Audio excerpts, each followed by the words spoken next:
All right, this is our session on enabling computer science education through government and policy. I'm going to introduce you to our moderator in just a second. I do have one quick housekeeping note. So because this is a discussion about public policy and government and things we're all very interested in, there will be probably some discussion about some pending legislation. And so just to clarify, the foundation does not and cannot take a position on any pending legislation. We are not urging any kind of action, but any informative discussion, questions, et cetera, are totally welcome. Just to clarify, there's no official position being taken with respect to any discussion of pending legislation. Now I'll take my lawyer hat off and introduce you to our moderator, Julie Flapan. I'm sorry, did I pronounce that right? All right, Julie Flapan. She is the executive director of the Alliance for California Computing Education for Students in Schools, or ACCESS, and Expanding Computing Education Pathways in California. Julie, take it away. Thank you. Thanks, everyone, for coming, the last session of the day. I know I've heard some folks say there's one more after this. Oh, there is? Okay, one more. Okay, yeah. I'll be drinking the wine and cheese. So I want to thank you for coming, and I've heard from some folks that a few people are burnt out on the interactive sessions, and you're really hoping for an old school sit back and listen. It's not going to be totally old school, but we do feel like we have some stories that we want to share with you, but we also know that all of you have stories and expertise as well.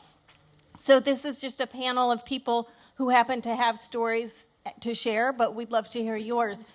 And so I'd just like to go around the room really quickly and at least give everyone a chance to introduce yourself, what you do, and if you'd like to pose a question as far as why you came or what you want to get out of it, you can answer that, and if not, you can just look to the next person. So we'll start. Hi, I'm Allison from the K4 Center for Social Impact, and I'm really excited to hear about what's happening at various states at the state policy level. I'm Brian Twork from San Francisco Unified School District. I'll save my questions. Jane Margolis from UCLA, researcher about equity and computer science. David Delmar from Resilient Coders in Boston. We're particularly excited about CS eventually making its way not just into education, but also into workforce development. Amy Hirotaka, Director of State Government Affairs at Code.org. Hi, Joey Freeman, education consultant for California Lieutenant Governor Gavin Newsom. Jim Stanton, Executive Director of the Massachusetts Computing Attainment Network, and just interested in hearing the stories about the challenges of trying to get significant CS policies passed in states. I'm Michael Preston. I'm the director of CSNYC in New York City, so we're a partner of the New York City CS for All initiative. I like to hear about the creative workarounds to policy. Creative workarounds. Oh, workaround. Yeah. Robert Pronovost, Director of Curriculum Instruction in Ravenswood in East Palo Alto. And we are 97% low-income minority students in the heart of Silicon Valley. And so I know that the only real way we're going to get CS in our schools is through the policy and through making it something that has to happen, so I'm very interested in that. Hi, I'm Smita Kolhatkar from Palo Alto Unified Educational Technology TESA, but even though we're Palo Alto, the only way we are going to get district administration to say computer science is a must for K-5, K-8 is with policy decisions. Sarah Brady, legislative aide for Assemblywoman Bonilla here in California. I'm currently working on policy solutions.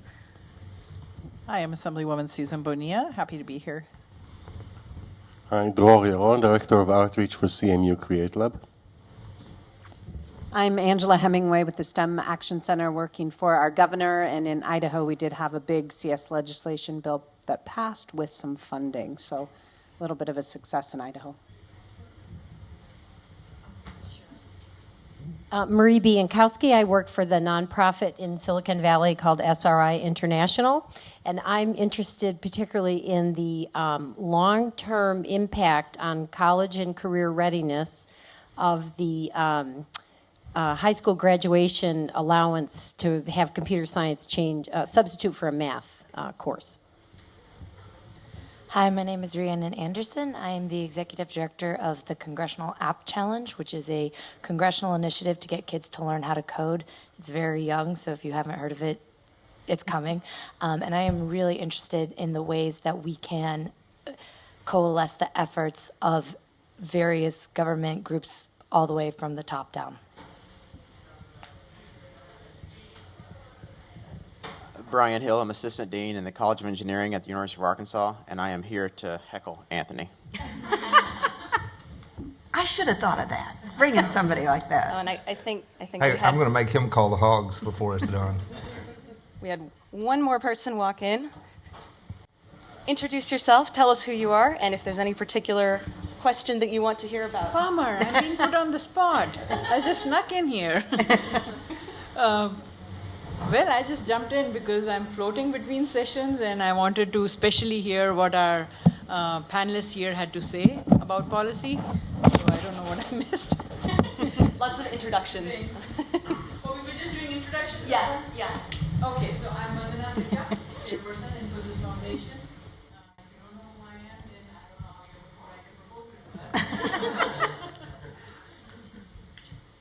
So before we get started, I just want to give a shout out to my colleague Jane Margolis, who has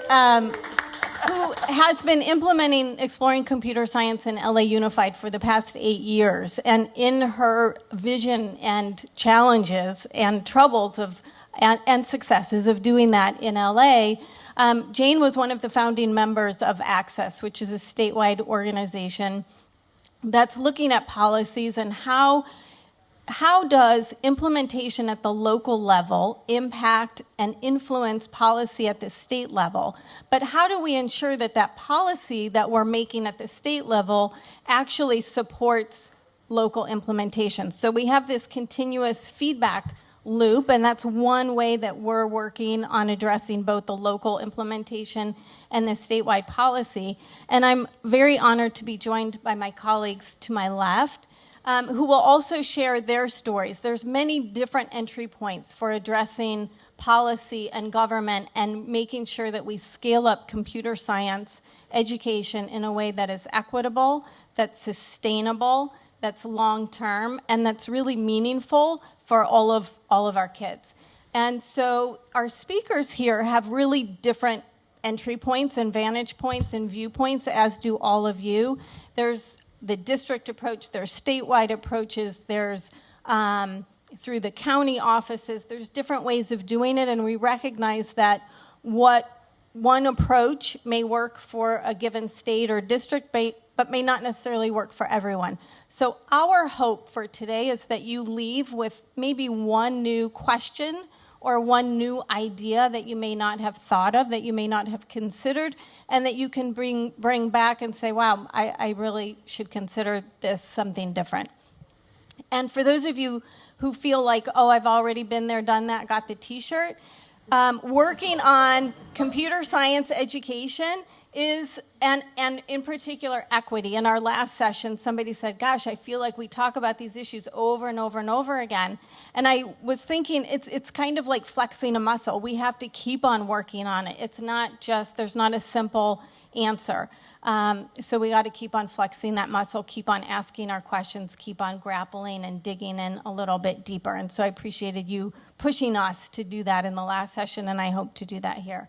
So our panel is everyone will speak for about 5 minutes, just to give an overview of the projects. I'm not going to go in detail on their bios because you have them and you can look at them later. But our first speaker is Debbie Marcus, who's the Executive Director of CS Education in the New York City Department of Education. And then we'll have Anthony Owen, far left, who's the coordinator of computer science in the Arkansas Department of Education. And then Trish Williams, who's the member and lead for K-12 computer science and NGSS with the California State Board of Education. So the idea is everybody will give a little 5-minute overview. I'll ask some questions, and then I'd love to have you all join in the conversation. So Debbie, I'm going to hand it over to you. Great. Thank you so much. Really excited to meet with folks throughout the day and be here this afternoon. New York City, as many of you know, announced a CS for All initiative in September. And to understand where we can intersect with computer science from a district level, it's helpful to know a little bit about New York City Department of Education, which is very unique in the country. We're the largest school system in the country. We have 1.1 million kids. We have 70,000 teachers. We have over 1,600 schools. But we're not a state. I just learned recently that if we were a state, we would be the 13th largest state, but we're not, which means we don't govern graduation requirements, we don't govern standards for the state of New York, and we don't govern teacher certification. So those are things not in our purview.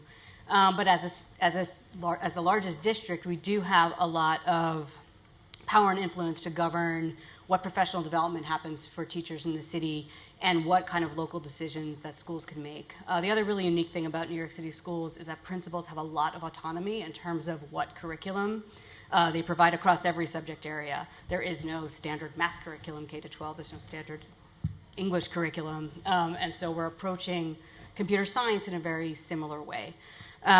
Just some very quick demographics in New York. We're 27% Black, 40% Hispanic, 19% students with disabilities, 13% English language learners, and 77% students in poverty. And so if we can accomplish computer science in New York, we really are reaching, I think, our equity and diversity goals that hopefully other folks can learn from as well.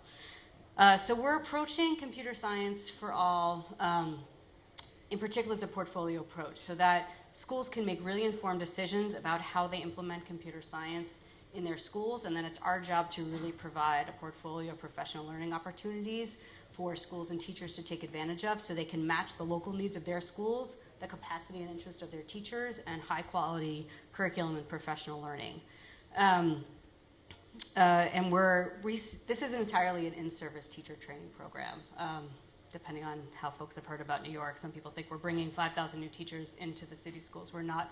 We're training what we believe is 5,000 teachers over the course of the next 10 years. So CS for All is a 10-year goal, and it is a really well-connected public-private partnership. So Michael is here from CSNYC, who is our core partner in New York, along with the Robin Hood Foundation, and really trying to bring all of the social capital and resources to bear in New York in this effort. And as we think about our portfolio approach, how am I doing? A minute or two. We are looking at both in-depth computer science, so multi-year sequences in computer science. Some of the work we've been doing for the past couple of years that led up to the CS for All announcement is a software engineering program that we've been running in 9 middle and 9 high schools, which is a multi-year, 3 years in middle school and 4 years in high school CS program that we've designed our own curriculum in partnership with teachers and educators, CS researchers and programmers, mostly in New York. And so we are expanding access to that in-depth computer science program. We also have 100 teachers who've been trained in the Exploring Computer Science curriculum. We have APCSP, several different APCSP courses running in New York. But we're also really trying to help teachers bring computer science into their existing content areas, that we're not seeing CS necessarily as a multi-year sequence or a standalone course. You can be doing CS in your math class, in your art class, in your third grade class. And so we're expanding opportunities for training for those kinds of professional learning opportunities inside of other content area classes. This week, while I'm out here, we're actually training 350 teachers in 16 different professional development sessions happening simultaneously over our spring break in New York. So we're hoping to expand those kinds of opportunities. And finally, what we're working on is to create a foundational document for New York City that defines what is CS education. So if we have all these different portfolio of choices, how can we know that there's some level of consistency over the kinds of skills and concepts that students are learning, whether they're learning it in art class or in math class? And so we're very engaged. I know the session next door is talking about the K-12 framework, and the CSTA standards and looking at the national frameworks, but trying to translate that for New York City teachers who may or may not have any experience in computer science to define the core skills and concepts we need students to know, K to 2, 3 to 5, 6 to 8, 9 to 12, and then the kinds of activities that our professional development providers can be doing with teachers and teachers can be doing with students so they could demonstrate that level of knowledge. And that's the sort of 5-minute big picture CS for all in New York City. Thank you. Nice. All right, Anthony, can you tell us about what's going on in Arkansas? I can tell you 5 minutes worth, which is a very abbreviated version, but thank you, all the normals. Thank you for letting me be here, blah, blah, blah, all that. Happy to be here. So whenever I go out and share with groups and I'm asked to present, I ask them, do you want the 5-minute, the 10-minute, the 1 hour, or the 6-hour presentation? They told me 5 minutes. So what I like to hit on my 5-minute presentation is really 5 takeaways of states that want to do a statewide initiative, things that they can put in place or need to move quickly on if it's allowed within their state. And actually I've expanded this to 6 since the last time I gave this presentation, because I've really reflected on how important this first one is to our state and the initiative. And I believe now that the most important is continued awareness. And, you know, we talked about continuing to talk about it. But I think it's much more than just continuing to talk about it and rehash some of the same conversations we've had for multiple years. You know, Governor Asa Hutchinson made this part of his coding campaign. And he did that because his granddaughter came home with an app from school one day, middle school student, and showed Papa her app. And while he was campaigning, he said, why are all of our Arkansas students not engaging in this work? And so he took it on, and, you know, like many campaign initiatives or campaign promises, a lot of people across Arkansas thought it was just going to be just that, a campaign promise, and he would get in office and then nothing would happen with it. Well, the exact opposite has happened with it. He has doubled down on it, and he has made it an integral part of his administration. He doesn't go out and give a speech about anything that he does not mention computer science education, the need for it to students. So having the top man in the state continually push this is very beneficial to my work and the vision overall. Next thing that he did was work with our legislature to pass comprehensive legislation. We were the first state in the nation to, through legislative process, require every high school in the state of Arkansas to offer a computer science course. That passed over, I think, unanimous support. So in our House and our Senate, and then he signed it into effect. And when I asked him when he wants it to go into effect, he said, "What do you mean?" This was April of 2015, by the way. And he said, "I want it in schools this August." So, okay, we did it. But also defining, you know, part of that legislation and content is also part of that, defining the standards and the student learning expectations and getting schools to offer the courses. The second, now third thing is the central point of contact. And you will find that a lot of these align with the issues that code.org puts out as successful CS programs at a state level. And I've kind of followed and amended our plan based on their thoughts, because they have put a lot of time and effort in this.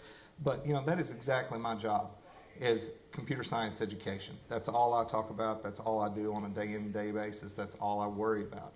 If you don't have someone within your state agency that can do that and has that position, and they're doing this among the 5 other things they're already doing, it's not going to be a successful state initiative. It just can't be. So they need a point of contact that is their focus. Graduation credit. Finding something that gives students that carrot, whether it be, you know, some states did the foreign language route. We didn't do that. We don't have a foreign language requirement in our state. But we did allow our students that took one of our approved computer science classes to modify their graduation requirements, reducing their math requirement or science requirement by 1. Notice I didn't say it gives them the math or science credit. We get a little bit of pedantic about that, but that's because of some, teacher licensure and credit issues. So, but I won't go too much in that. Teacher capacity. When I talk about teacher capacity in my position, I'm really talking about 2 different things. I'm talking about that individual teacher knowledge that all of our teachers should have about computer science, and we do believe that. We believe that all of our teachers should have computer science knowledge, K through 12, and that all of our teachers are going to be, especially K-8, will be computer science teachers because of our new K-8 embedded standards. So every content area now has a computer science component to it. But also that high school level capacity, teacher capacity, and how many teachers do we have certified to teach those upper level courses and qualified. So that's really a two-faced issue when you talk about increasing teacher capacity. And then funding. Funding will need to be allocated to support teacher PD and schools.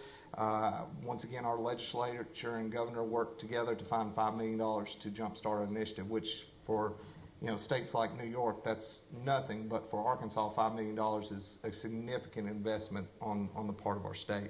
But also, we now have a great opportunity to see some funding come out to DOEs from federal level. So I hope they don't throw anything at me, because I hope we're all in support of this.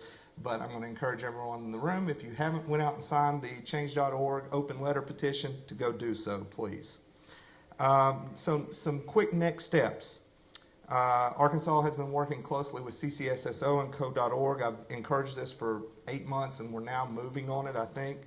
That we're going to develop a state collaborative on assessment student standards, a SCAS group for computer science that has been taken to the CCSSO board of directors. If your state is interested in being part of that SCAS, we still need to communicate to them entities that would be involved. So please contact me and I'll get you in contact with them. Biggest issue that we'll be facing any state that wants to roll this out is that goes back to that certification area, is that right now we really only have one assessment that certifies teachers, and that's that Texas-based 5651 praxis. I don't believe any one state should have control over what all the other states are testing. So one of my big things I push everywhere I go to is talking about having ETS or another entity pull a multi-state group together to develop a certification test based on today's competencies needed for today's teachers. PD, you won't be able to offer enough. Our goal in Arkansas is in 5 years to have 10,000 K-8 teachers trained and 1,000 high school teachers certified through whatever mechanism. And in Arkansas, that's a significant number. And then I'll finish. I know I'm running long on time, just barely, but I actually received this morning. It was sent to Governor Hutchinson, but it was forwarded to me, and I thought it was very appropriate for this situation. Governor Hutchinson, I just wanted to share a success story with you regarding our computer science classes at Prescott.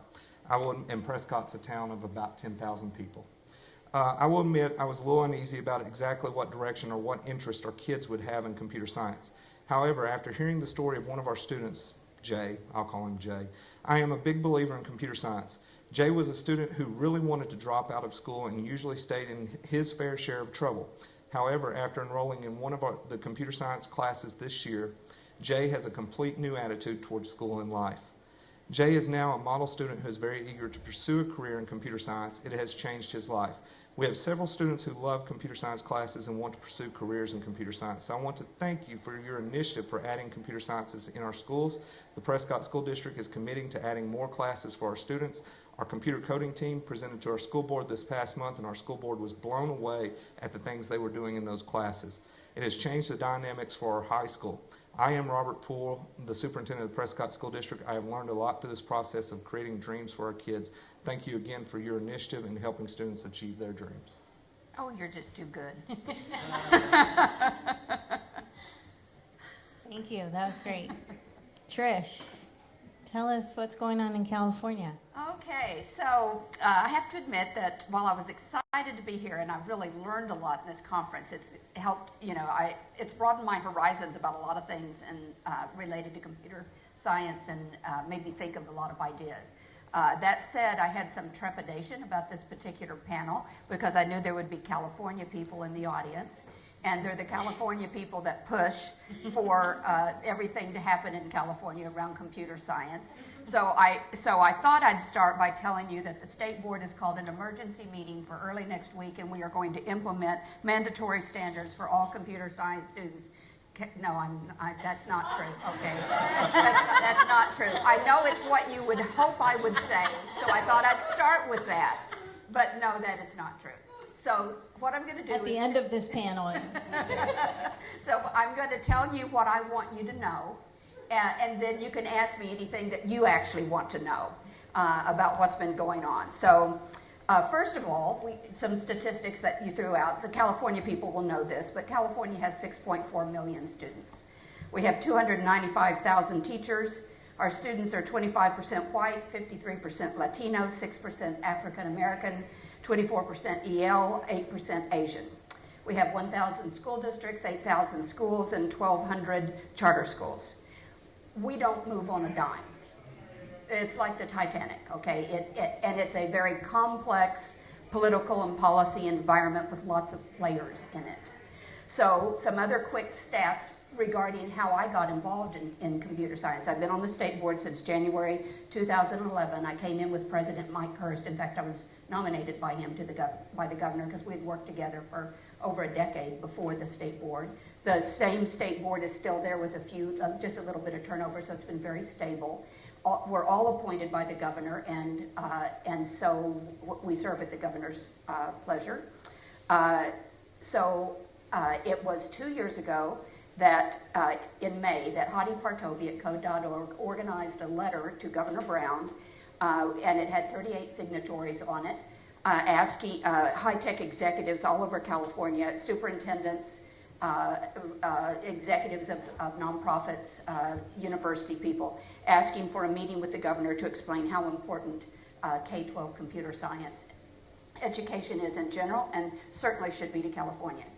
The governor forwarded that, as governors tend to do, forwarded that to President Mike Hurst, who has known the governor for 40 years and was the governor's campaign advisor for education and was the governor's state board president 20 years ago and is this time. So he forwarded it to Mike Hurst and said, what should I do about this?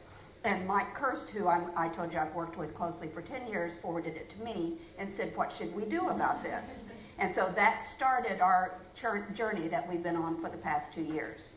So one of the things that caught my attention is when I found out that there were 85,000 open computing jobs in California, and that right now, and that the average salary for those is just over $105,000, which is twice the state average for any other jobs.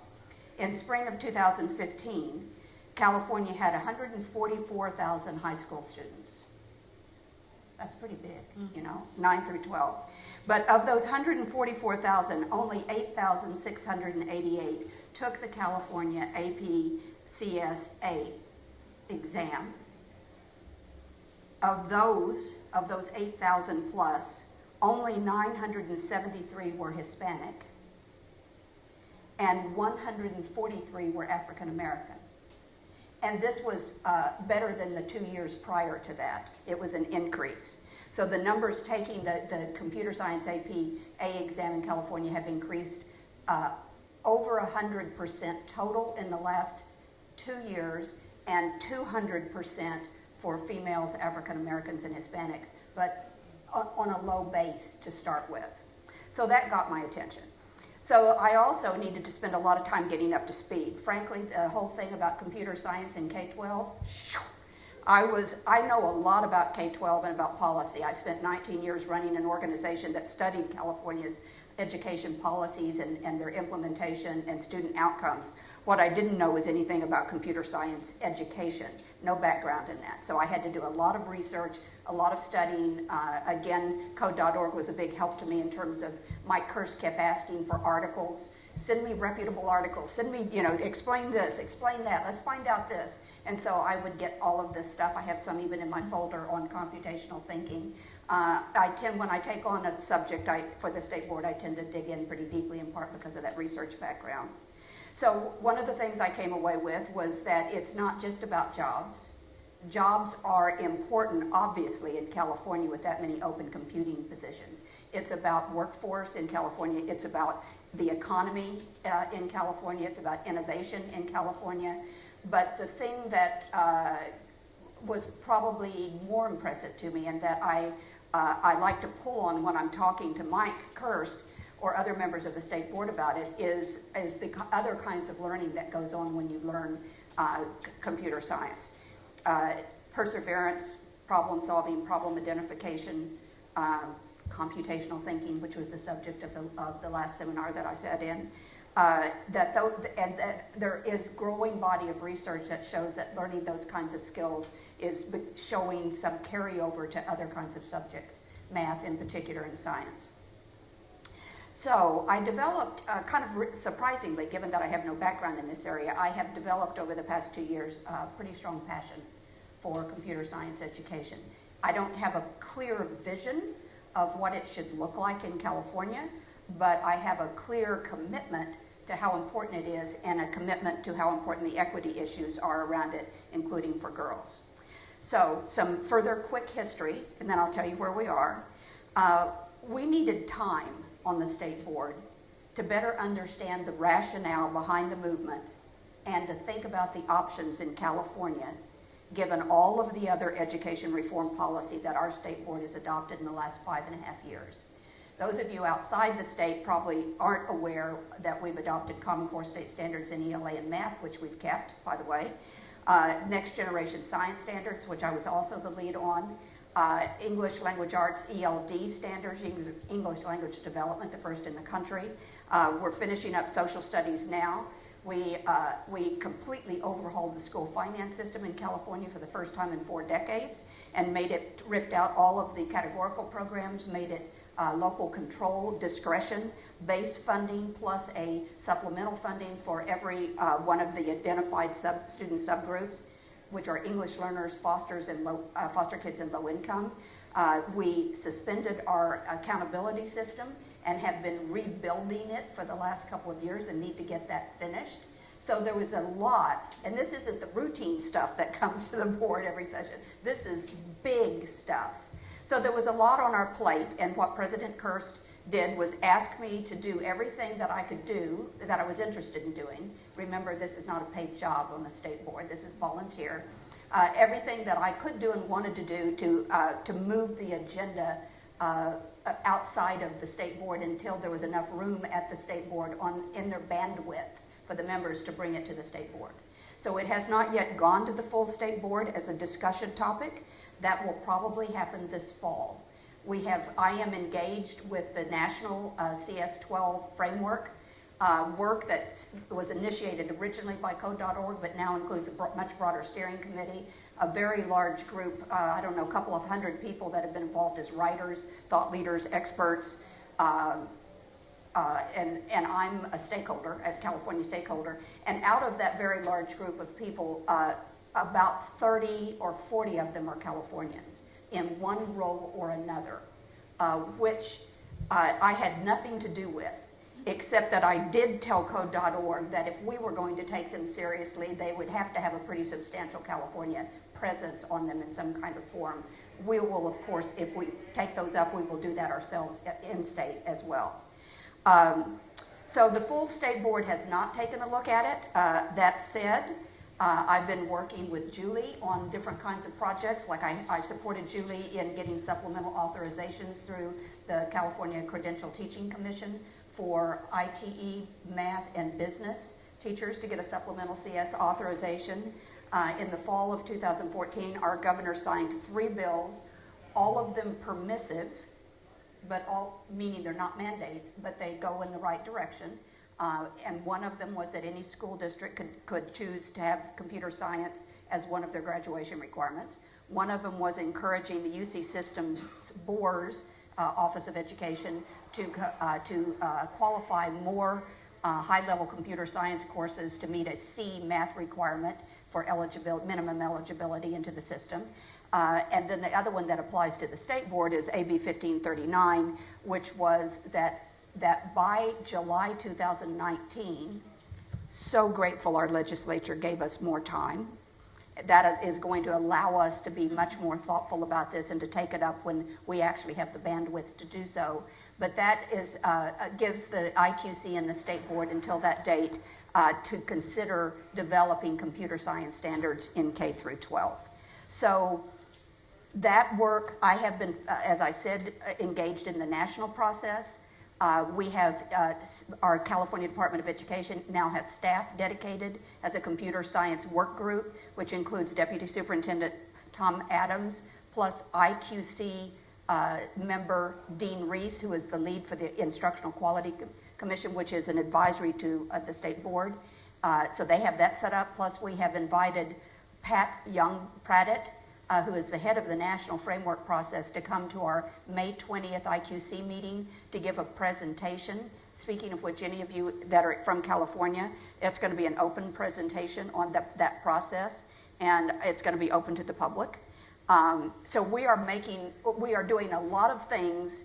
We just haven't yet started a standards discussion, but now this summer, when the national effort is done and when the national CSTA revisions are done, I suspect that in the fall the state board will begin to take up the question of standards. Thank you. So I think Trish did a good job laying out. I think we've made a lot of progress in identifying all of these different areas that we need to work on.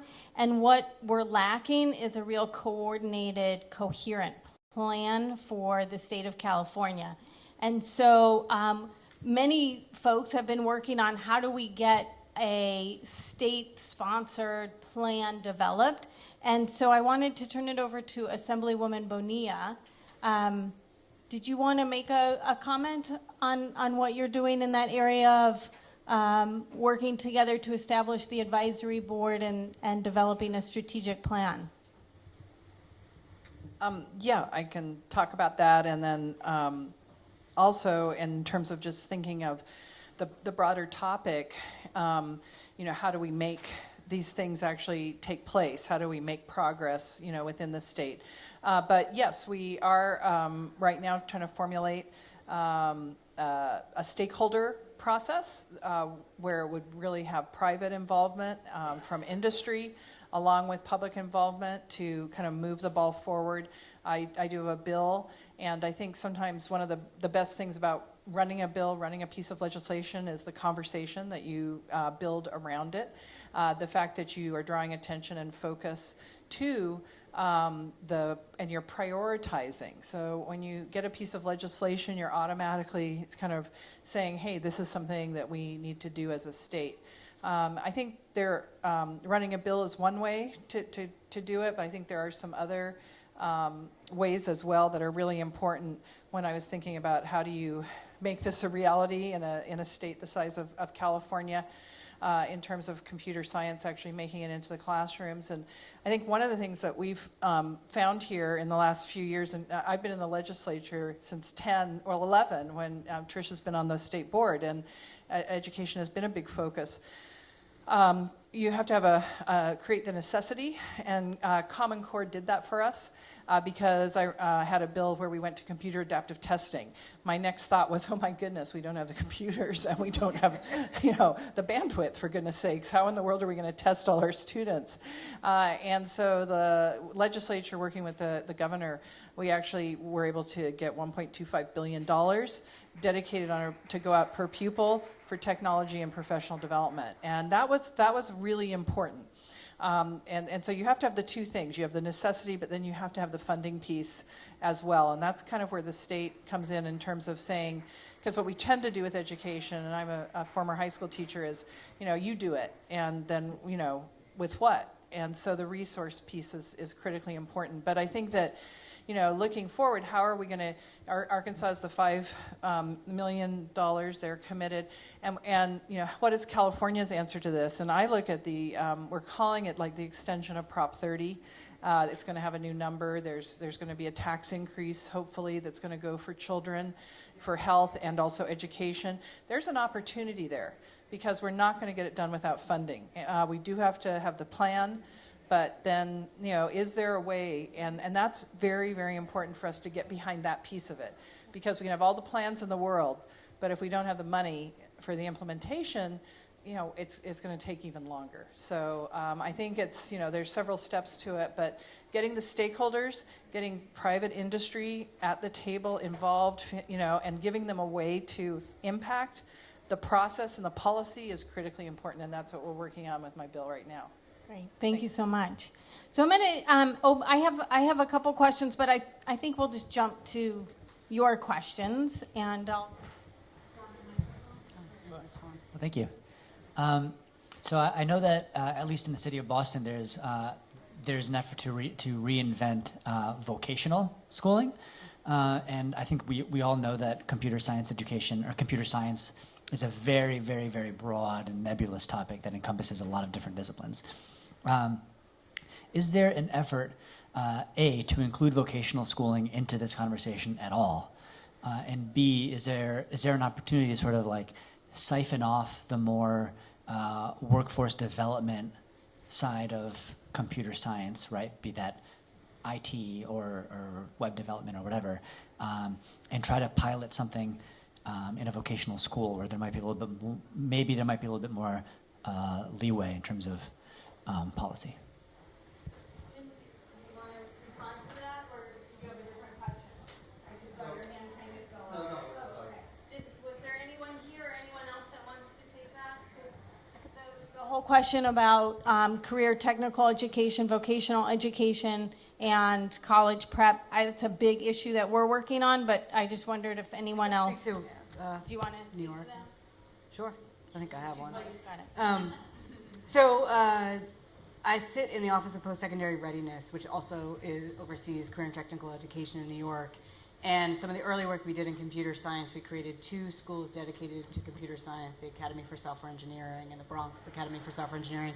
And the software engineering program, that's in 9 middle and 9 high schools, those are all multi-year CS curriculum, and many of them are going towards CTE program approval. They're actually designed to be a CTE program inherently. And so what's been really interesting is following that path toward program approval, where the great opportunities there come with the VITEA funding to really perpetuate these beyond the sort of initial seed funding into computer science education. The challenges that you probably have also encountered are that you need a CT certified teacher in order to teach career and technical education. There needs to be a certification exam that is industry approved that we actually don't have necessarily in computer science. And so we're struggling that with the schools that are trying to get program approval and see it as a great opportunity, but that it's not the only opportunity for CS. So as we've gone through that process, we've also realized the connections to other subject areas and the need to really go back beyond toward kindergarten, really looking at early exposure and beyond. So we see it as a component of computer science, but not comprehensive, and would love to hear how other folks are facing those challenges of getting CS approved programs, and if there's any exams that folks are pushing. We're actually trying to push to get the AP exam to be a certified exam that would count for a computer science program. We haven't succeeded yet, but maybe we'll get that.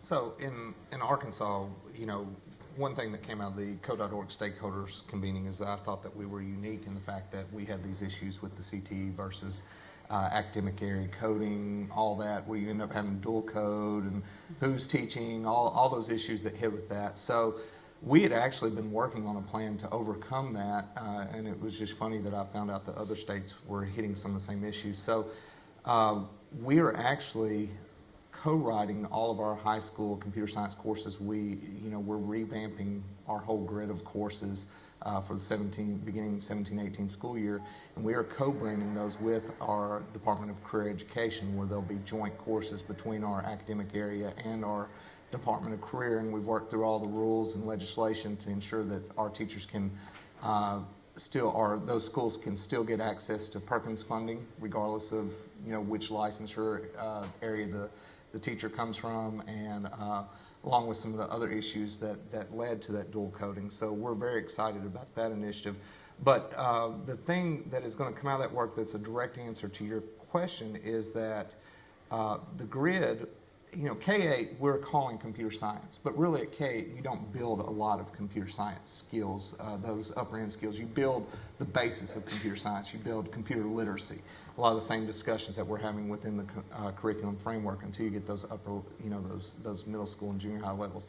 But at high school, we're really building generic computer science with emphasis in career pathways. So computer science with the emphasis in networking for the first 2 years, computer science with the emphasis in programming, or computer science with the emphasis in information security.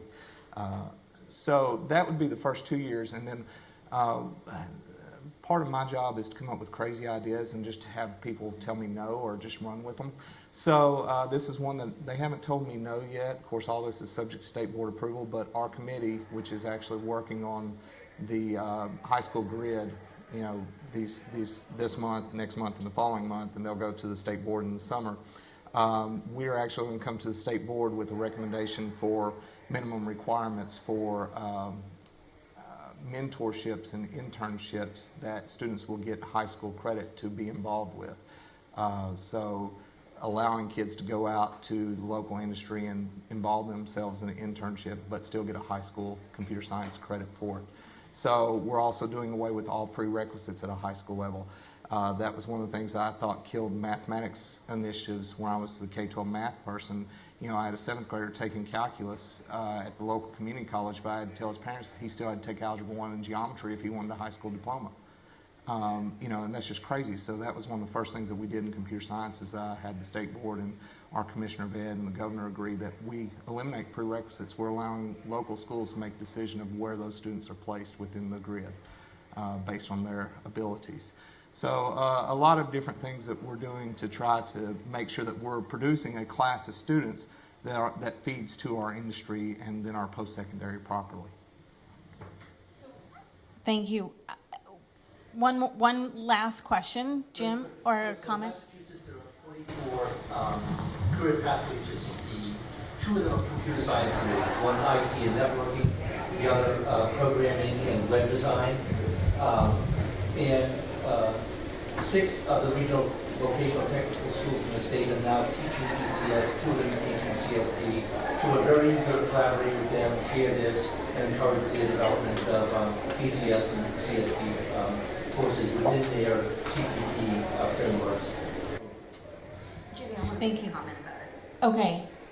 Quick comment. I don't have the granular level of knowledge that the department staff have about all of this, and we're like I said, the state board has to work through a lot of issues and take a lot of testimony and hear a lot of feedback and input and think about it.